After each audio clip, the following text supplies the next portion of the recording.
శాంపుల్ని load చేసిన తర్వాత daily బేసిస్లో మనం రీడింగ్ తీసుకోవాలి. ఆటోమేటిక్ రీడింగ్ డిస్ప్లేలో ఇండికేట్ అవుతుంది.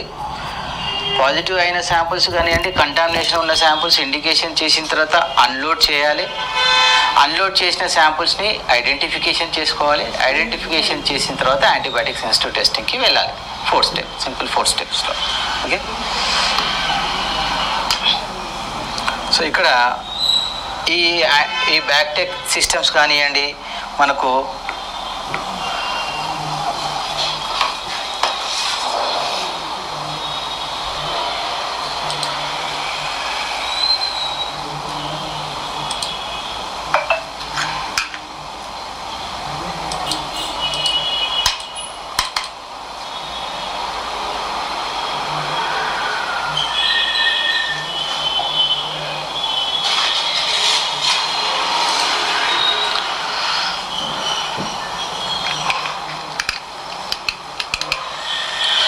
చూడండి, మనకు ఆటోమేషన్ మైక్రోవేవ్ ఐడెంటిఫికేషన్లో ఇప్పటివరకు చెప్పాను కదా, దీని యొక్క బ్యాక్గ్రౌండ్ ఏంటి, మనం ఏం యూజ్ చేస్తాము, ఎందుకు యూజ్ చేస్తాము, వాటి వల్ల బెనిఫిట్స్ ఏంటి. So automation in bacteriology automation in bacteriology blood culture systems plays a critical role in the improving the detection, identification and analysis of bacteria and fungal pathogens. So it will identify and it will detect and it will analyze of the bacterial pathogenic in the blood samples. Traditional blood culture techniques relied heavily on the manual methods which were labor intensive, slow and prone to errors. ఎందుకంటే human errors, manual errors ఎక్కువగా వచ్చే అవకాశం ఉంటుంది. And time కూడా చాలా, మనం ఎక్కువ load ఉన్నప్పుడు ఎక్కువ ఫాస్ట్గా చేయలేం, సో కొంచెం స్లోగా చేస్తూ ఉంటారు. It will minimize that. And then automated systems have revolution the process allowing for faster, more reliable detection and identification of the pathogens, improving the patient outcomes. అంటే ఎక్కువ రిలయబుల్గా, ఫాస్ట్గా అండ్ దెన్ డిటెక్షన్ అండ్ ఐడెంటిఫికేషన్లో కూడా ఇవి ఉపయోగపడతాయి.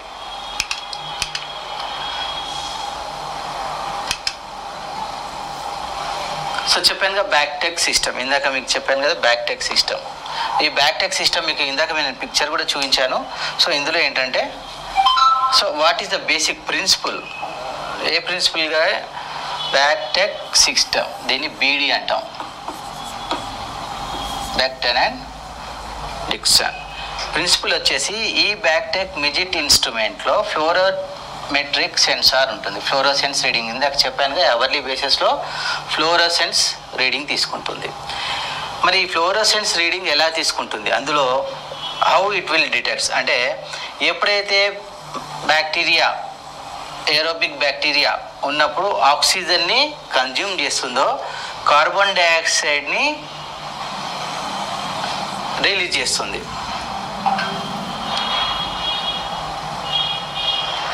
During their growth.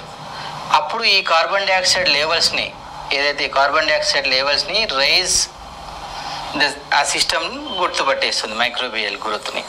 అంటే for example, ఇప్పుడు ఒక ఏరోబిక్ బ్యాక్టీరియాని, మైక్రోబ్యాక్టీరియాని బ్యాక్టెక్ మిజిట్ ఇన్స్ట్రుమెంట్లో ప్రాసెసింగ్ చేసిన తర్వాత లిక్విడ్ కల్చర్లో ఇనాకులేట్ చేసాము.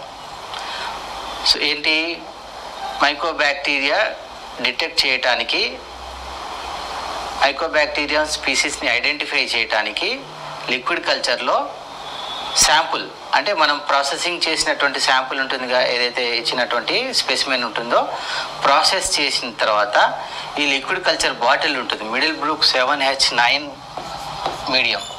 ఇది మనకి ఎంసీక్యూస్కి important. Middlebrook 7H9 medium is used for the mycobacterium tuberculosis liquid culture. ఈ మీడియంలో ఎప్పుడైతే స్పెసిమెన్ ఇనాకులేట్ చేస్తామో, ఇది ఒక ట్యూబ్ ఉంటుంది. ఈ ట్యూబ్లో 7 ml వరకు మీడియం ఉంటుంది, ఇంతవరకు మీడియం ఉంటుంది. ఈ మీడియంలో, ఈ ట్యూబ్లో లాస్ట్ పార్ట్లో ఇక్కడ ఆక్సిజన్ క్వెంచ్డ్ ఫ్లోరోక్రోమ్ ఉంటుంది, ఎంబెడెడ్ అయి ఉంటుంది ఈ ట్యూబ్లో.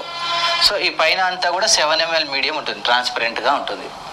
ఓకే, ఈ మీడియంలో కొన్ని మైక్రోబ్యాక్టీరియం గ్రోత్ అవ్వడానికి కావాల్సినటువంటి సప్లిమెంట్, గ్రోత్ సప్లిమెంట్స్ ఉంటాయి. Polymyxin and amphotericin and different types of కొన్ని అడిషనల్ సప్లిమెంట్స్ ఇవ్వడం జరుగుతుంది. ఎప్పుడైతే మనం ఇనాక్యులేట్ చేస్తాం శాంపుల్ని ఇనాక్యులేట్ చేసిన తర్వాత ఈ ట్యూబ్ని సిస్టంలో ఎప్పుడైతే మనం ఇంట్రొడ్యూస్ చేస్తామో ఎవ్రీ అవర్లీ బేసిస్ సిస్టంలో ఫ్లోరోసెన్స్ డిటెక్టర్ ఉంటుంది. ఇందులో బ్యాక్ సైడ్లో కింద ఈ ఫ్లోరోసెన్స్ డిటెక్టర్ ఎప్పుడైతే రీడింగ్స్ తీసుకుంటుందో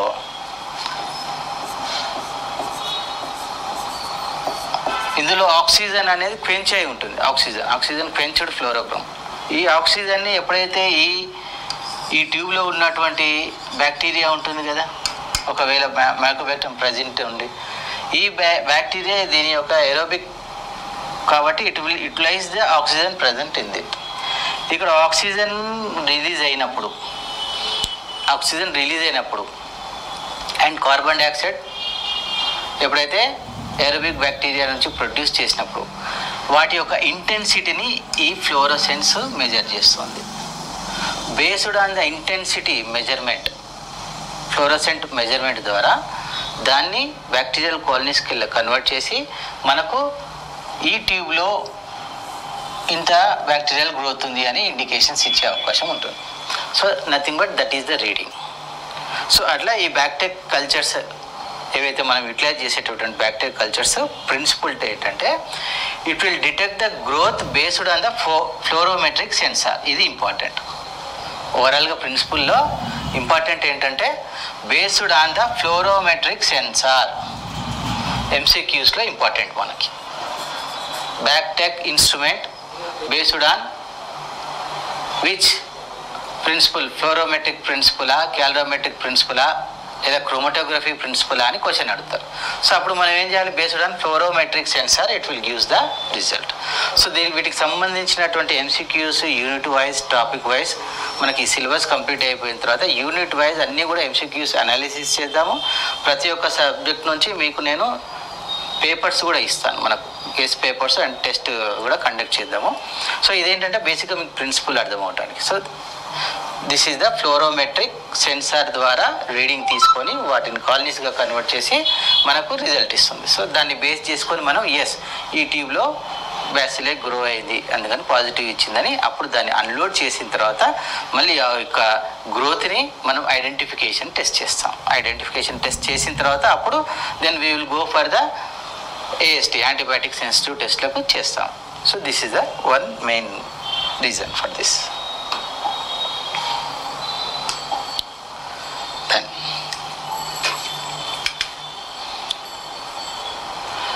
Advantages: these continuous automated monitoring of the cultures by 24/7. చెప్పాను కదా, round the clock service, every hourly incubation ఉంటుంది అండ్ రీడింగ్ కూడా ఉంటుంది. And alerts when microbial growth is detected, reducing time detection. Immediately ఎప్పుడైతే growth detect అవుతుందో అప్పుడు ఈ indication ఇస్తున్నాడు ఏదైనా ఒక సింబల్ ద్వారా. ఇది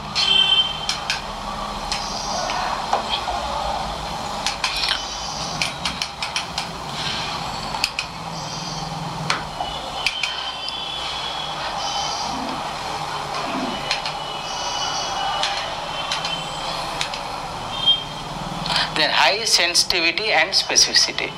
Sensitivity and specificity అంటే ఫాల్స్, సెన్సిటివ్ అంటే ఫాల్స్ నెగటివ్స్, స్పెసిఫిసిటీ అంటే no false negatives, only positives. Specificity so high sensitive, above more than 80% sensitivity ఉంటుంది. స్పెసిఫిసిటీ వచ్చేసి it is also more than 80%. So there is a chance of giving a false positives కూడా కొన్నిసార్లు కొన్ని other bacterial contaminates ఉన్నప్పుడు, కొన్నిసార్లు contaminates grow వచ్చినప్పుడు కూడా positive indicate ఇస్తుంది. అప్పుడు కానీ మనం without confirming the biochemical test, without confirming the identification, we do not give the positive test. Then applications widely used in hospitals and clinical microbiology labs for routine blood cultures, especially in case of sepsis. Next,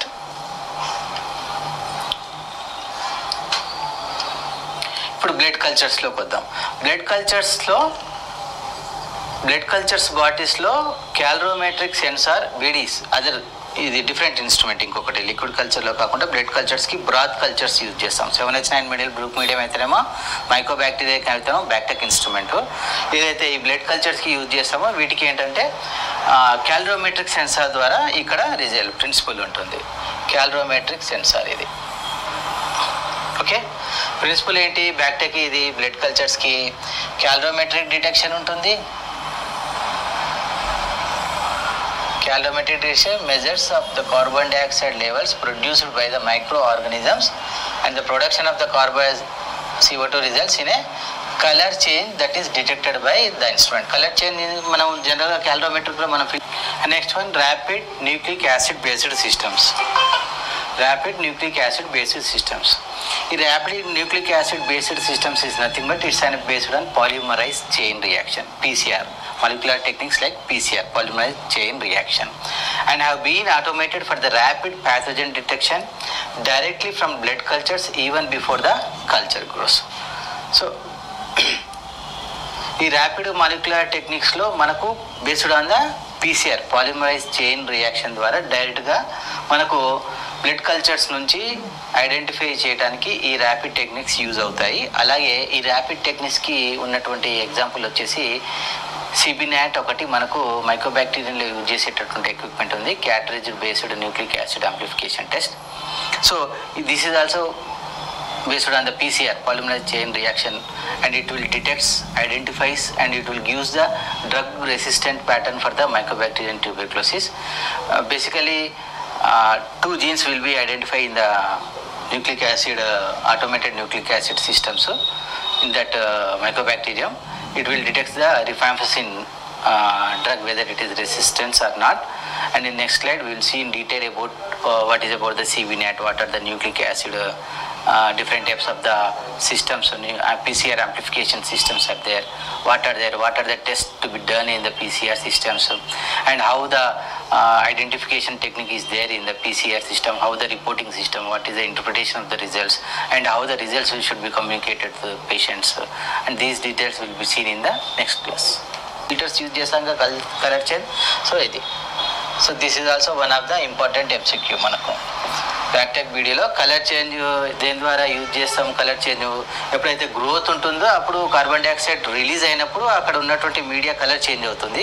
colour change అయినటువంటి మీడియాని colorimetric sensor ద్వారా reading తీసుకొని positive or negative అని గుర్తిస్తుంది. So this is about from the BACTEC alert నుంచి broth blood కల్చర్లో మనం use చేసేటటువంటి technique. Then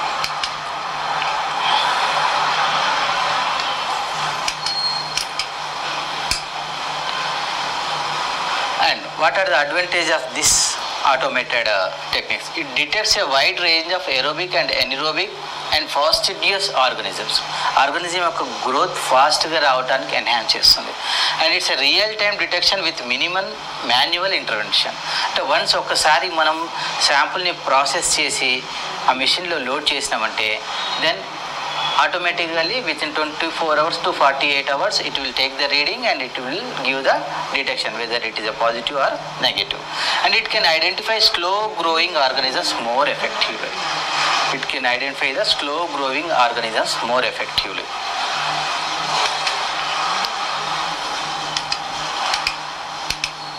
And then VITEK machines మనం జనరల్గా ఎక్కువగా ఇప్పుడు ఉన్నటువంటి అన్ని ల్యాబ్స్లలో ఉన్నటువంటి వైటెక్ మిషన్స్. ఇవి బయోమెరిక్స్ కంపెనీ వాళ్ళు ప్రొడ్యూస్ చేస్తారు. ఇందులో ఉన్నటువంటి ప్రిన్సిపల్ ఏంటంటే this VITEK system uses biochemical test to identify microorganisms and determine their susceptibility to antibiotics, and this system automatically performs a series of test on the isolated organism including enzymatic activity and carbohydrate utilization to identify the pathogen, and if then exposes the bacteria to a panel of antibiotics to assess susceptibility. ఇందులో వైటెక్లో ఏంటంటే identification ఉంటుంది, immediately growth identification అయిన తర్వాత and then we can do AST for also that VITEK systems. Okay, ఇందులో ఉన్నటువంటి principle ఏంది? These using the biochemical test. వైటెక్లో biochemical test to identify microorganisms and determine their susceptibility to antibiotics.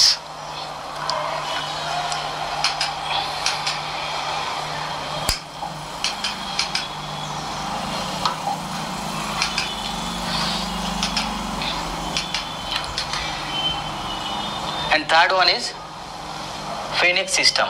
BD వాళ్ళ company వాళ్ళది Phoenix system, and this Phoenix system automates the bacterial identification and antimicrobial susceptibility testing using the panels of biochemical substrates and antibiotic agents. Then the organism is isolated from a positive blood culture and exposed to a variety of biochemical test antibiotics in the Phoenix panels. సెపరేట్గా మనం Eliza panels ఎలా ఉంటాయో 96 test panels, 15 panels, 18 panels, so అలా వీటికి కూడా సెపరేట్గా panels ఉంటాయి. And that system changes and detects determines both the species during the drug resistance.